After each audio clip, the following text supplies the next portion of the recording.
আসসালামু আলাইকুম। বিটিভি চট্টগ্রামের সংবাদে সবাইকে স্বাগত জানাচ্ছি কাজী মাহফুজুল হক। প্রথমে সংবাদ শিরোনাম। বিদেশে কর্মী প্রেরণের ক্ষেত্রে দালাল ও প্রতারণা মুক্ত ব্যবস্থা নিশ্চিত করতে প্রধান উপদেষ্টা প্রফেসর মোহাম্মদ ইউনূসের আহ্বান।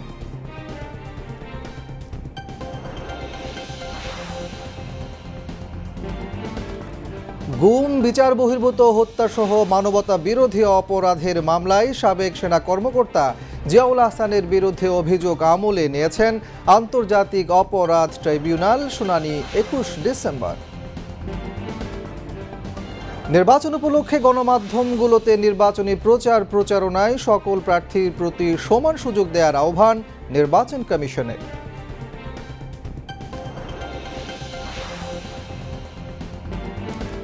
২৫ ডিসেম্বর দেশে ফিরবেন তারেক রহমান। দেশ বিরোধী ষড়যন্ত্রের বিরুদ্ধে নেতাকর্মীদের ঐক্যবদ্ধ থাকার আহ্বান।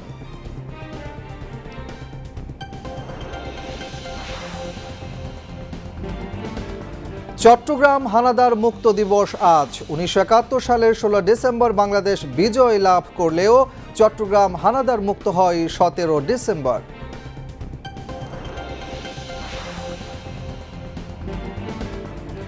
যুক্তরাষ্ট্র ভ্রমণে নতুন নিষেধাজ্ঞা। নিষিদ্ধ তালিকায় যুক্ত হল ফিলিস্তিন ও সিরিয়া সহ ৬ দেশ।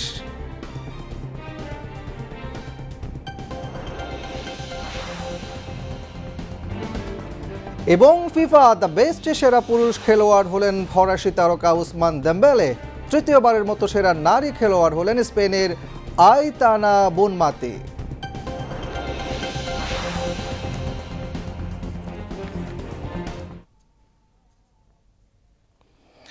এতক্ষণ সংবাদ শিরোনাম শুনলেন, এবার বিস্তারিত।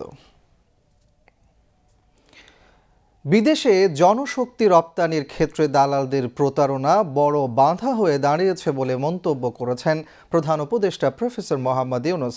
আজ রাজধানীর ওসমানী স্মৃতি মিলনায়তনে আন্তর্জাতিক অভিবাসী দিবস এবং জাতীয় প্রবাসী দিবস উপলক্ষে আয়োজিত অনুষ্ঠানে তিনি এ মন্তব্য করেন। বিদেশগামীদের রক্ষা করতে প্রধান উপদেষ্টা দালাল ও প্রতারণা মুক্ত ব্যবস্থা নিশ্চিত করার আহ্বান জানান। প্রফেসর ইউনূস বলেন, বাংলাদেশে রয়েছে তরুণ জনশক্তি, এজন্য সারা পৃথিবীকে বাংলাদেশের কাছে আসতেই হবে। খুরশেদ আলমের রিপোর্ট, ক্যামেরায় ছিলেন মোহাম্মদ মনিরুজ্জামান। দক্ষতা নিয়ে যাব বিদেশ, রেমিটেন্স দিয়ে গড়ব দেশ। এই প্রতিবাদ দিয়ে রাজধানীর উসমানী স্মৃতি মিলনায়তনে আন্তর্জাতিক অভিবাসী দিবস এবং জাতীয় প্রবাসী দিবসের মূল অনুষ্ঠানের আয়োজন। বুধবার অনুষ্ঠানে প্রধান অতিথি হিসেবে যোগ দেন প্রধান উপদেষ্টা প্রফেসর মোহাম্মদ ইউনূস। বক্তব্যে প্রধান উপদেষ্টা বলেন, বিদেশি জনশক্তি রপ্তানির ক্ষেত্রে বড় বাধা হয়ে দাঁড়িয়েছে দালালদের প্রতারণা। তাদের হাত থেকে বিদেশগামীদের রক্ষা করার আহ্বান জানান তিনি। দালালদের কিভাবে মানুষকে ঠকায়, গ্রামে গঞ্জে প্রতি জায়গায়। যে বেচারা আশা করে বসে আছে ছেলেকে কিংবা স্বামীকে বিদেশ পাঠাবে, টাকার দরকার, টাকা জোগাড় করেছে, কারো থেকে ধার করেছে কিংবা গ্রামীণ ব্যাংক থেকে ধার করেছে, তারপরে প্রতারণা। এই বিদেশ যাওয়াটা দালাল আর প্রতারণার সঙ্গে সাংঘাতিক রকমভাবে যুক্ত। এক থেকে মুক্ত না হওয়া পর্যন্ত এটাতে কিছু কাজ হয়েছে বলে ধারণা করার কোনো কারণ নেই। বিদেশে বাংলাদেশিদের দুর্নামের সঙ্গে সুনামও আছে উল্লেখ করে প্রফেসর ইউনূস বলেন, কর্মী প্রেরণের আগে প্রশিক্ষণ সহ তাদের ভাষাগত জ্ঞান থাকতে হবে। দুর্নাম যেরকম আছে, সুনামেরও কোনো কমতি নাই। ইতালিতে যখন যাই মন গর্বে ফুলে ওঠে। রোমে হেন রেস্টুরেন্ট নাই যেখানে কিচেন স্টাফ বাংলাদেশি না। মালিক কৃতজ্ঞতার সঙ্গে দেখা করতে আসে আমাদের সঙ্গে যখন আমাদেরকে খেতে নিয়ে যায়। তোমাদের লোকগুলো এসছে বলে আমি ব্যবসায় টিকে আছি, না হলে আমার এই ব্যবসা বন্ধ করে দিতে হতো বহুদিন আগে। বিভিন্ন দেশ তেলের খনি পেয়ে বড় হয়ে যায় মন্তব্য করে প্রধান উপদেষ্টা বলেন, পৃথিবীতে তারুণ্যের অভাব রয়েছে আর বাংলাদেশে রয়েছে তারুণ্যের খনি। এটা সোনার চেয়েও দামি। পৃথিবীতে তারুণ্যের অভাব আর আমরা হলাম তারুণ্যের খনি। এটা আমাদের মাথায় ঢুকতেছে না। এটা সোনার খনির চেয়ে তো বেশি গুরুত্বপূর্ণ। সারা দুনিয়াতে তরুণদের সন্ধানে আছে। আমাদের 18 কোটি লোকের মধ্যে 9 কোটি লোকের বয়স 27 বছরের কম। এর থেকে তরুণ জনসংখ্যা কোথায় পাবেন? সারা দুনিয়াকে আসতে হবে এখানে। প্রবাসী কল্যাণ ও বৈদেশিক কর্মসংস্থান মন্ত্রণালয়ের উপদেষ্টা ডক্টর আসিফ নজরুলের সভাপতিত্বে অনুষ্ঠানে স্বাগত বক্তব্য দেন মন্ত্রণালয়ের সিনিয়র সচিব ডক্টর নেয়ামতুল্লাহ ভূঁইয়া। অনুষ্ঠানে রেমিটেন্স যোদ্ধা রাজু আহমেদ ও শাহানা আক্তার শানু বক্তব্য দেন। অনুষ্ঠানে উপদেষ্টা ডক্টর আসিফ নজরুল প্রবাসী কল্যাণ ও বৈদেশিক কর্মসংস্থান মন্ত্রণালয়ের সংস্কার বাস্তবায়নে জাতীয় টাস্ক ফোর্সের প্রতিবেদন প্রধান উপদেষ্টা প্রফেসর মোহাম্মদ ইউনূসের কাছে হস্তান্তর করেন। পরে প্রধান উপদেষ্টা প্রবাসী কর্মীদের মধ্যে আর্থিক অনুদানের চেক হস্তান্তর করেন এবং প্রবাসী সিআইপিদের হাতে ক্রেস্ট ও সম্মাননা তুলে দেন। Khurshed Alam, BTV news. গুম, বিচার বহির্ভূত হত্যাসহ 3 অভিযোগে মানবতা বিরোধী অপরাধের মামলায় সাবেক সেনা কর্মকর্তা জিয়াউল আহসানের বিরুদ্ধে অভিযোগ আমলে নিয়েছেন আন্তর্জাতিক অপরাধ ট্রাইব্যুনাল। আনুষ্ঠানিক অভিযোগ গঠনের উপর শুনানি 21 ডিসেম্বর। এছাড়া ইন্টারনেট বন্ধ করে গণহত্যাকারীদের সহায়তা সহ সুনির্দিষ্ট 3টি অভিযোগে সজীব ওয়াজেদ জয় ও জুনায়েদ আহমেদ পলকের বিরুদ্ধে 7 জানুয়ারি আনুষ্ঠানিক অভিযোগ গঠনের উপর শুনানির দিন ধার্য করেছেন আন্তর্জাতিক অপরাধ ট্রাইব্যুনাল। বিচারপতি গোলাম মর্তুজা মজুমদারের নেতৃত্বাধীন ট্রাইব্যুনাল 1 এর 3 সদস্যের বিচারিক প্যানেলে এ শুনানি হয়। এই মামলায় জয় পলাতক থাকায় তার পক্ষে স্টেট ডিফেন্স নিয়োগ দিয়েছেন ট্রাইব্যুনাল। এর আগে সজীব ওয়াজেদ জয়ের বিরুদ্ধে 4 ডিসেম্বর গ্রেফতারি পরোয়ানা জারি এবং 17 ডিসেম্বরের মধ্যে ট্রাইব্যুনালে হাজির হতে 10 ডিসেম্বর পত্রিকায় বিজ্ঞপ্তি প্রকাশের নির্দেশ দেন ট্রাইব্যুনাল। অন্যদিকে জুলাই গণঅভ্যুত্থান চলাকালীন কারফিউ জারি করে আন্দোলনকারীদের হত্যার উস্কানি দেয়া সহ মোট 5টি সুনির্দিষ্ট অভিযোগে সালমান এফ রহমান ও আনিসুল হকের বিরুদ্ধে 22 ডিসেম্বর আনুষ্ঠানিক অভিযোগ গঠনের উপর শুনানির দিন ধার্য করেন একই ট্রাইব্যুনাল। আনিসুল হক ও সালমান এফ রহমানের বিরুদ্ধে আনা অভিযোগগুলোর মধ্যে রয়েছে কারফিউ জারি করে আন্দোলনকারীদের দমনের প্রচেষ্টা, গণভবনে শেখ হাসিনার সঙ্গে ব্যবসায়ীদের বৈঠকে উপস্থিত থেকে হত্যাকাণ্ডের উস্কানি এবং আন্দোলন সংশ্লিষ্ট 286টি মামলায় প্রায় 4.5 লাখ ছাত্র জনতাকে আসামি করা। এদিকে জুলাই গণঅভ্যুত্থানে রাজধানীর রামপুরায় কার্নিশে ঝুলে থাকা আমির হোসেনকে গুলি করা সহ 2 জন হত্যা মামলার পরবর্তী সাক্ষ্য গ্রহণ 4 জানুয়ারি ধার্য করেছেন ট্রাইব্যুনাল 1। আজ এই মামলার তদন্ত কর্মকর্তা আব্দুর রৌফকে জেরা শেষে এই আদেশ দেন ট্রাইব্যুনাল। অন্যদিকে জুলাই গণঅভ্যুত্থানে কুষ্টিয়ায় সংঘটিত 6 হত্যাসহ 8 অভিযোগে মানবতা বিরোধী অপরাধে হাসানুল হক ইনুর বিরুদ্ধে মামলার পরবর্তী সাক্ষ্য গ্রহণ 24 ডিসেম্বর নির্ধারণ করেছেন আন্তর্জাতিক অপরাধ ট্রাইব্যুনাল 2। বিচারপতি নজরুল ইসলাম চৌধুরীর নেতৃত্বাধীন ট্রাইব্যুনাল 2 এর 3 সদস্যের বিচারিক প্যানেল 6ষ্ঠ দিনের সাক্ষ্য গ্রহণ শেষে এই তারিখ নির্ধারণ করেন। আজ এই মামলার সাক্ষী ফরহাদ হোসেনের সাক্ষ্য গ্রহণ শেষে তাকে জেরা করেন আসামি পক্ষের আইনজীবীরা। হাসানুল হক ইনু তার বিরুদ্ধে মামলার বিচার কাজ টেলিভিশনে সরাসরি সম্প্রচারের জন্য নিজের আইনজীবীর মাধ্যমে ট্রাইব্যুনালে জানিয়েছেন। আজ এদিন জুলাই আন্দোলনের প্রথম শহীদ রংপুরের বেগম রোকেয়া বিশ্ববিদ্যালয়ের শিক্ষার্থী আবু সাইদ হত্যা মামলার 24তম সাক্ষীর জবানবন্দি গ্রহণ করেন ট্রাইব্যুনাল 2। ত্রয়োদশ জাতীয় সংসদ নির্বাচন ও গণভোট উপলক্ষে বাংলাদেশ টেলিভিশন সহ সব বেসরকারি টেলিভিশন চ্যানেলে নির্বাচনী প্রচারণায় সকল প্রার্থীর প্রতি সমান সুযোগ দেওয়ার আহ্বান জানিয়েছে নির্বাচন কমিশন। আজ নির্বাচন কমিশনের পরিচালক জনসংযোগ স্বাক্ষরিত এক প্রজ্ঞাপনের মাধ্যমে এ কথা জানায় ইসি। প্রজ্ঞাপনে বলা হয়েছে, সুষ্ঠু, অবাধ ও গ্রহণযোগ্য নির্বাচনের জন্য নির্বাচনী পরিবেশ সৃষ্টি গুরুত্বপূর্ণ। সরকারি ও বেসরকারি টেলিভিশন চ্যানেলগুলো তথ্য প্রচারের ক্ষেত্রে সকল প্রার্থীর জন্য সমান সুযোগ তৈরি করে দিয়ে নির্বাচনী পরিবেশ সৃষ্টিতে ভূমিকা রাখতে পারে। আসন্ন ত্রয়োদশ জাতীয় সংসদ নির্বাচন ও গণভোট উপলক্ষে আয়োজিত বিভিন্ন অনুষ্ঠান, সাক্ষাৎকার, টকশো বা নির্বাচনী সংলাপ পরিবেশনের সময় রাজনৈতিক দল ও প্রার্থীর প্রতি সমান সুযোগ প্রদানের বিষয়টি লক্ষ্য রাখার কথা উল্লেখ করা হয়েছে প্রজ্ঞাপনে। দেশের মোট ভোটারের অর্ধেকই নারী, যাদের অংশগ্রহণ ও সিদ্ধান্ত নির্বাচনের ফলাফল নির্ধারণে রাখতে পারে গুরুত্বপূর্ণ ভূমিকা। নারী ভোটাররা বলছেন, পেশি শক্তি আর অর্থের প্রভাব নয়, তারা ভোট দেবেন এমন দল বা প্রার্থীকে যারা ক্ষমতায় এসে নারী বান্ধব কাজ করবে। একই সাথে নিরাপদ ও নির্বিঘ্নে ভোট দেওয়ার পরিবেশ তৈরির দাবিও জানিয়েছেন তারা। আসন্ন জাতীয় নির্বাচন ও গণভোটকে সামনে রেখে নারী ভোটারদের প্রত্যাশা ও ভাবনার বিস্তারিত তুলে ধরছেন মিম আক্তার। নারী ভোটারদের সবচেয়ে উদ্বেগ জীবনযাপনের চাপ, নিত্য প্রয়োজনীয় দ্রব্যের দাম, পরিবহন নিরাপত্তা, গ্যাস, বিদ্যুতের অস্থিরতা। এসবই তারা চান নির্বাচিত প্রতিনিধিদের অগ্রাধিকার তালিকায় থাকুক। সাধারণ জনগণ অনেক কষ্টে ছিলাম। এই যে ধরেন পানির জন্য, বিদ্যুৎ, অনেক সমস্যা তো শেষ নেই। তা আমরা চাচ্ছি যে এই সরকার এসে অন্যান্য সরকারের মতো না, এই সরকার এসে যাতে এগুলি সমাধান করে, আমরা সাধারণ মানুষ যাতে একটু শান্তিতে থাকতে পারি। কেউ কেউ বলছেন নারী নিরাপত্তা ও কর্মসংস্থান ছাড়া উন্নয়নের কথা বাস্তবে টেকসই হয় না। অনেক সরকার অনেকভাবেই ক্ষমতায় আসার আগে অনেকভাবে বলে যে আমরা নারীকে অগ্রাধিকার দেব, কিন্তু দিন শেষে পাওয়া যায় কোনো অগ্রাধিকার পাওয়া যায় না, আমরা কোথাও মূল্যায়ন পাই না। এই জন্য এইবারে নির্বাচনটা যেন সুষ্ঠু সঠিকভাবে হয়, যেই সরকারই হোক আমরা যেন সেই অধিকারটুকু পাই। নতুন যিনি সরকার হবে উনি যেন নারী পুরুষ সমান অধিকার এভাবে দেখে। হয়তো নারীরা এক জায়গায় গেলে তারা সম্মান পায় না, নারী বলে প্রত্যাহার করে। আমরা চাই নারী পুরুষ সবাই সমান অধিকার পাক। রাজনীতিতে নারীর অংশগ্রহণ বৃদ্ধি নিয়েও নারী ভোটাররা চাচ্ছেন সমানভাবে অংশগ্রহণ করতে। নারীরা বলছেন যে সরকারি ক্ষমতা আসুক না কেন তারা যেন নারী বান্ধব হয়। যেই আসুক সে আমাদের নারীর প্রতি যেন অবিচারটা না হয়, আমরা নারীদেরকে যেন সাহস এবং ভরসা থাকে যে আমরা একটা নারী, আমাদের এরকম একটা স্বাধীনতা, আমরা স্বাধীনভাবে স্বাধীন দেশকে চাচ্ছি।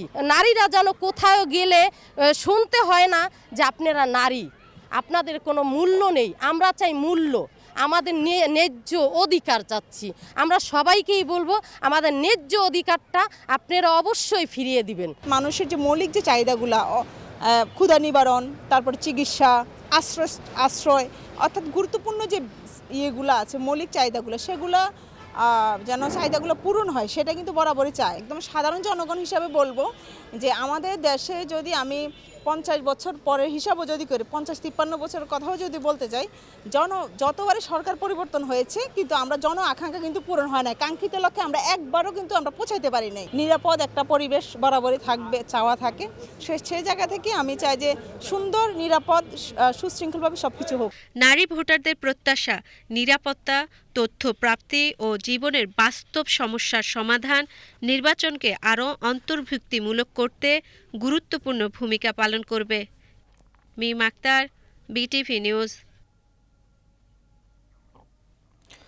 আগামী 25 ডিসেম্বর দেশে ফিরছেন বিএনপির ভারপ্রাপ্ত চেয়ারম্যান তারেক রহমান। মঙ্গলবার লন্ডনে যুক্তরাজ্য বিএনপি আয়োজিত বিজয় দিবস উপলক্ষে এক আলোচনা সভায় তিনি একথা জানান।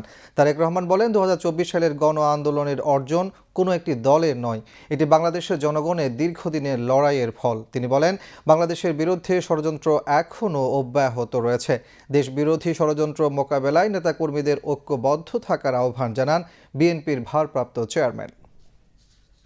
আমি 1 বছর আগে আপনাদেরকে বলেছিলাম যে সামনে কিন্তু আমাদের কঠিন সময়, ষড়যন্ত্র থেমে নেই এবং এই নির্বাচনও কিন্তু খুব সহজ নয়। আপনারা অনেকেই কিন্তু ব্যাপারটা এখন বুঝতে পারছেন। 1 বছর আগে যা বলেছিলাম সেটা কিন্তু হচ্ছে এখন। আমি আবারও বলছি, সামনের সময় কিন্তু খুব সুবিধার না, কাজেই সকলকে ঐক্যবদ্ধ থাকতে হবে। ঐক্যবদ্ধ থাকতে পারবেন? ঐক্যবদ্ধ থাকতে পারলেই আমরা আমাদের এই যে পরিকল্পনা বললাম সফল করতে পারবো। ঐক্যবদ্ধ থাকলেই আমরা আমাদের প্রত্যাশিত বাংলাদেশকে গড়ে তুলতে পারবো। ঐক্যবদ্ধ থাকলেই আমরা বাংলাদেশের জবাবদিহিমূলক ব্যবস্থা গড়ে তুলতে পারবো। এই সুযোগটা, এই যে নির্বাচনের সুযোগটা, এটা কিন্তু কোনো এক্সপেরিমেন্ট অথবা এক্সপেরিয়েন্সের সুযোগ না। কিন্তু আগামী যে সময়টা আসছে এটা কিন্তু একটা পরিবর্তনের সুযোগ। আমরা যদি এইবার দেশটাকে পরিবর্তন করতে পারি তাহলে আমরা এগিয়ে যাব। দয়া করে কেউ আপনারা এয়ারপোর্টে যাবেন না আপনারা, কারণ এয়ারপোর্টে গেলে একটি হট্টগোল তৈরি হবে। এবং মানুষ জানবে যে এরা সব বাংলাদেশি, এবং দেশের সুনাম নষ্ট হবে। চট্টগ্রাম হানাদার মুক্ত দিবস উপলক্ষে জেলা প্রশাসনের উদ্যোগে এক আলোচনা সভা অনুষ্ঠিত হয়। স্থানীয় সার্কিট হাউসের সম্মেলন কক্ষে আলোচনা সভায় প্রধান অতিথি ছিলেন বিভাগীয় কমিশনার ডক্টর মোহাম্মদ জিয়াউদ্দিন। জেলা প্রশাসক মোহাম্মদ জাহিদুল ইসলাম মিয়ার সভাপতিত্বে অন্যান্যের মধ্যে সিএমপির অতিরিক্ত কমিশনার ওয়াহিদুল হক চৌধুরী, পুলিশের চট্টগ্রাম রেঞ্জের এডিশনাল ডিআইজি মোহাম্মদ নাজিমুল হক, অতিরিক্ত পুলিশ সুপার মোহাম্মদ সিরাজুল ইসলাম বক্তব্য রাখেন। আলোচনা সভায় বীর মুক্তিযোদ্ধাগণ 1971 সালে মহান মুক্তিযুদ্ধে পাক হানাদার বাহিনীর সাথে তাদের সম্মুখ যুদ্ধ ও গেরিলা যুদ্ধ সহ নানা সাংগঠনিক কার্যক্রমের কথা তুলে ধরেন। উল্লেখ্য, 1971 সালের 16 ডিসেম্বর বাংলাদেশ বিজয় লাভ করলেও চট্টগ্রাম হানাদার মুক্ত হয় 17 ডিসেম্বর। সিঙ্গাপুরে চিকিৎসাধীন ইনকিলাব মঞ্চের মুখপাত্র শরীফ ওসমান হাদির ব্রেন ছাড়া শরীরের অন্য সব অঙ্গ সক্রিয় রয়েছে, তবে তার মস্তিষ্ক সক্রিয় করার জন্য অপারেশন প্রয়োজন। এজন্য সবার আগে তার শারীরিক অবস্থায় স্থিতিশীল হওয়া আবশ্যক। আজ দুপুরে সামাজিক যোগাযোগ মাধ্যম ফেসবুকে ইনকিলাব মঞ্চের পেজে দেয়া এক পোস্টে এ তথ্য জানানো হয়েছে। ওসমান হাদির শারীরিক অবস্থার সর্বশেষ আপডেট জানিয়ে পোস্টে বলা হয়, স্বাস্থ্য স্থিতিশীল হওয়ার অপেক্ষায় রয়েছে। অপারেশনের জন্য প্রস্তুত করতে হলে প্রথমে শরীরকে সম্পূর্ণভাবে স্থিতিশীল করতে হবে। চিকিৎসা সিঙ্গাপুর অথবা ইংল্যান্ড যে কোনো স্থানে হতে পারে। ব্রেন সক্রিয় করার জন্য অপারেশন প্রয়োজন। পোস্টে আরও বলা হয়, বর্তমানে মূল লক্ষ্য হলো শরীর ও ব্রেনের মধ্যে সংযোগ পুনরায় স্থাপন করা। ব্রেন ছাড়া শরীরের অন্যান্য সব অঙ্গ সক্রিয় রয়েছে। হাদির জন্য বিশেষ দোয়ার আহ্বান জানিয়েছেন তার পরিবার। এবার আন্তর্জাতিক সংবাদ।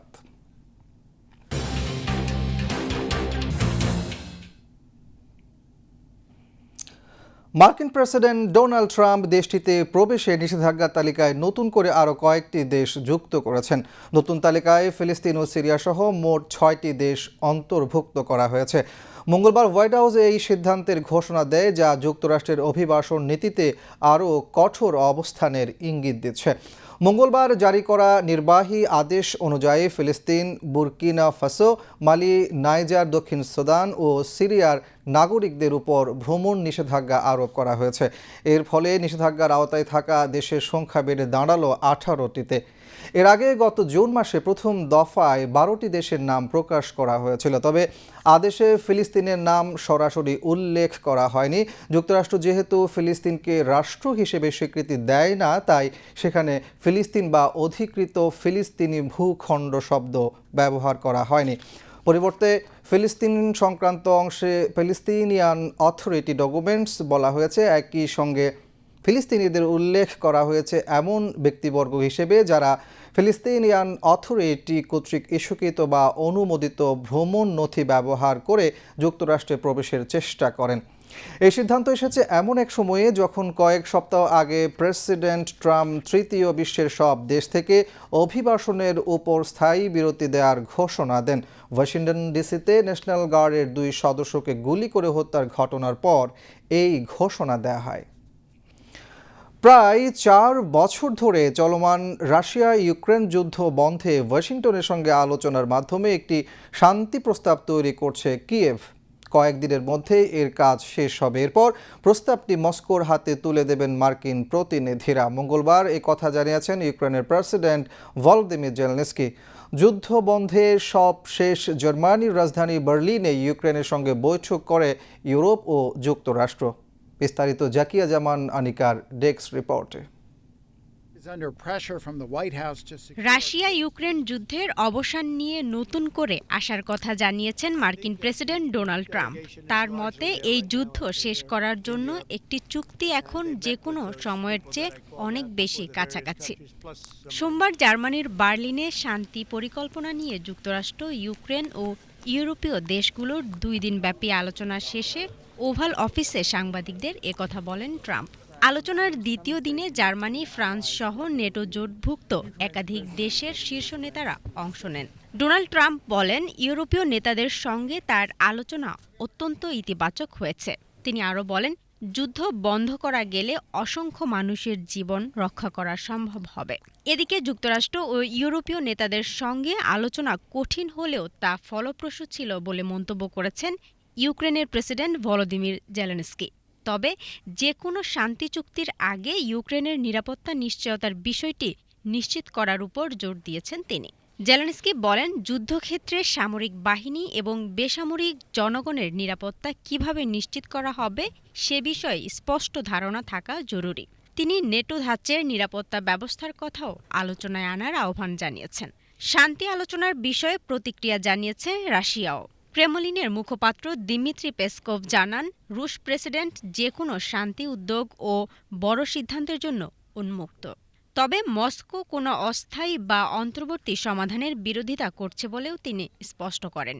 সব মিলিয়ে কূটনৈতিক তৎপরতা জোরদার হলেও রাশিয়া ইউক্রেন যুদ্ধের চূড়ান্ত অবসান এখনও কয়েকটি গুরুত্বপূর্ণ সিদ্ধান্তের উপর নির্ভর করছে। জাকিয়া জামান আনিকা, বিটিভি নিউজ। অস্ট্রেলিয়ার সিডনির বন্ডাই সৈকতে হামলাকারীদের একজন ভারতীয়। মঙ্গলবার ভারতের পুলিশই এ তথ্য জানিয়েছে। তাদের দেওয়া তথ্য অনুযায়ী 2 হামলাকারীর মধ্যে যিনি নিহত হয়েছেন তিনি ভারতের হায়দ্রাবাদের শহর থেকে অস্ট্রেলিয়া গিয়েছিলেন। তবে তাঁর উগ্রবাদী চিন্তাধারা সম্পর্কে জানে না ভারতে থাকা পরিবার। হামলাকারী ভারতীয় ওই ব্যক্তির নাম সাজিদ আকরাম। বন্ডাই সৈকতে হামলায় তাঁর সঙ্গে অংশ নেন তাঁর ছেলে নভীদ আকরাম। ওই হামলায় এখন পর্যন্ত সাজিদ সহ 16 জন নিহত হয়েছে। একে অস্ট্রেলিয়ার প্রায় 30 বছরের ইতিহাসে সবচেয়ে প্রাণঘাতী বন্দুক হামলা বলা হচ্ছে। হামলার পর ইহুদি সম্প্রদায়ের বিরুদ্ধে সন্ত্রাসী কর্মকাণ্ডের তদন্ত শুরু করা হয়েছে। এদিকে বন্ডাই সৈকতে হামলার পর অস্ট্রেলিয়ার পুলিশ জানিয়েছে, গত মাসে ভারতীয় পাসপোর্ট ব্যবহার করে সাজিদ এবং অস্ট্রেলিয়ার পাসপোর্ট ব্যবহার করে তাঁর ছেলে নভীদ ফিলিপাইনে গিয়েছিলেন। ওই সফরের পেছনে তাদের উদ্দেশ্য তদন্ত করে দেখা হচ্ছে। তবে তারা কোনো সন্ত্রাসী গোষ্ঠীর সঙ্গে যুক্ত ছিলেন কিনা বা ফিলিপাইনে কোনো প্রশিক্ষণ নিয়েছেন কিনা এটা নিশ্চিত হওয়া যায়নি। আবারও দেশের খবর। চট্টগ্রামে জেলা প্রশাসন ও খাদ্য অধিদপ্তরের উদ্যোগে আমন সংগ্রহ 2025-26 উপলক্ষে এক মত বিনিময় সভা অনুষ্ঠিত হয়েছে। স্থানীয় সার্কিট হাউসে আলোচনা সভায় প্রধান অতিথি ছিলেন খাদ্য সচিব মোহাম্মদ ফিরোজ সরকার। সভায় চট্টগ্রাম বিভাগীয় কমিশনার ডক্টর মোহাম্মদ জিয়াউদ্দিনের সভাপতিত্বে অন্যান্যের মধ্যে খাদ্য অধিদপ্তরের মহাপরিচালক মোহাম্মদ আবুল হাসানাত হুমায়ুন কবির, জেলা প্রশাসক মোহাম্মদ জাহিদুল ইসলাম মিয়া বক্তব্য রাখেন। অনুষ্ঠানে চট্টগ্রাম, খাগড়াছড়ি, লক্ষ্মীপুর, রাঙ্গামাটি, বান্দরবান, নোয়াখালী, ফেনী, কুমিল্লা, ব্রাহ্মণবাড়িয়া, চাঁদপুর জেলা খাদ্য নিয়ন্ত্রকের কার্যালয় ও চট্টগ্রাম জেলার বিভিন্ন উপজেলার খাদ্য কর্মকর্তাগণ উপস্থিত ছিলেন। সভায় খাদ্য সচিব জানান, আমন সংগ্রহের জন্য 31 ডিসেম্বর পর্যন্ত সময়সীমা বেঁধে দেওয়া হয়েছে। খাদ্য নিরাপত্তা ও খাদ্য মজুদ নিশ্চিত করার লক্ষ্যে সবাইকে নির্ধারিত সময়ে আমন সংগ্রহের লক্ষ্যমাত্রা পূরণ করতে হবে। পাশাপাশি আতপ ও সিদ্ধ চাল সংগ্রহ নিশ্চিত করতে হবে। অনুষ্ঠানে খাদ্য কর্মকর্তাগণ বর্তমান সময় পর্যন্ত তাদের আমন সংগ্রহের তথ্য তুলে ধরেন। বঙ্গোপসাগরে টহলদানকালে কক্সবাজারের কুতুবদিয়া বহির্নোঙর এলাকা থেকে মায়ানমারে পাচারকালে 2টি ইঞ্জিন চালিত বোটসহ 1750 বস্তা সিমেন্ট উদ্ধার এবং 23 জন চোরাকারবারিকে আটক করেছে বাংলাদেশ নৌবাহিনী। নৌবাহিনীর এক সংবাদ বিজ্ঞপ্তিতে জানানো হয়, নৌবাহিনীর জাহাজ শহীদ মুহিবুল্লাহ সাগরে টহল দেওয়ার সময় কুতুবদিয়া বাতিঘর হতে অদূরে সন্দেহজনক 2টি বোট দেখতে পায়। তাদেরকে থামানোর সংকেত দিলে তারা পালানোর চেষ্টা করে। এ সময় ধাওয়া করে 2টি বোট আটক করে নৌবাহিনী। আটককৃত বোট 2টি তল্লাশি করে 1750 বস্তা সিমেন্ট এবং 32টি মোবাইল ও চোরাকারবারি দলের 23 জন সদস্যকেও আটক করা হয়। পরে জব্দকৃত মালামাল ও আটককৃত ব্যক্তিদের পতেঙ্গা মডেল থানায় হস্তান্তর করে নৌবাহিনী। শেয়ার বাজারের খবর।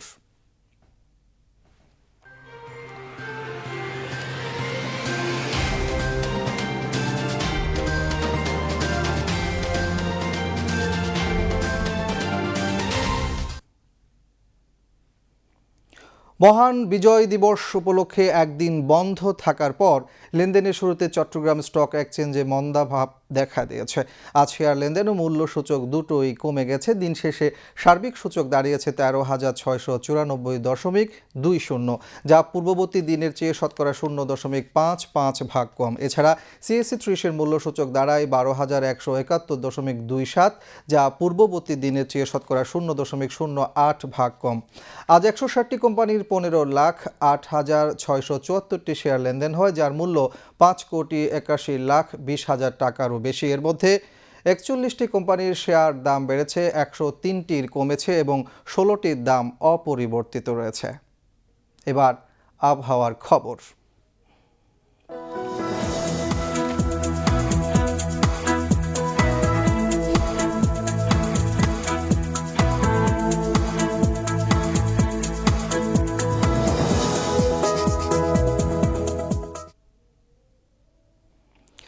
পতেঙ্গা আবহাওয়া অফিস জানিয়েছে, আগামীকাল সন্ধ্যা 6টা পর্যন্ত চট্টগ্রাম এবং পার্শ্ববর্তী এলাকায় আকাশ অস্থায়ীভাবে আংশিক মেঘলা সহ আবহাওয়া শুষ্ক থাকতে পারে।